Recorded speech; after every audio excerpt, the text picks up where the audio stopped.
বাড়িতে সবসময় চিকেনের একঘেয়ে ঝোল আর ঝাল রেসিপি খেতে আর ভালোই লাগে না। ভাবলাম যে তোমাদের সাথে একটা different type of dish try করা যায়। এই রেসিপিটা আমাদের বাড়িতে প্রায়শই হয়ে থাকে, ভাবলাম যে তোমাদের সাথেও শেয়ার করা যায়। So let's start. ফার্স্টেই তো আগে থেকে জলে ভিজিয়ে রাখা কাজু আর আমন্ডসের ভালো করে খোসা ছাড়িয়ে মিক্সিতে স্মুথ একটা পেস্ট বানিয়ে নিতে হবে। আর উল্টো সাইডে একটা প্যানের মধ্যে গোটা জিরে, মৌরি, শুকনো লঙ্কা, এলাচ আর জয়িত্রী ভালো করে শুকনো খোলায় ভেজে আধ ভাঙা করে রেখে দিতে হবে। তারপর কড়াইতে সাদা তেল গরম করে ওর মধ্যে ঘি দিয়ে রসুন কুচি দিয়ে ভালো করে ভাজা ভাজা করে নিতে হবে।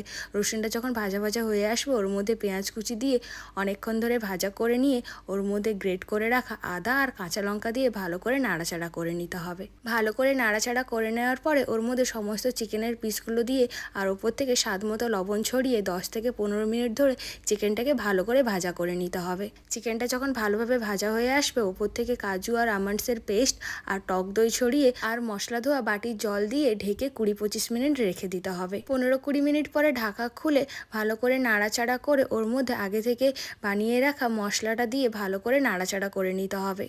আর মশলা থেকে যখন তেল ছেড়ে আসবে ওর মধ্যে গরম জল অ্যাড করে ভালো করে চিকেনটা সেদ্ধ হতে দিতে হবে।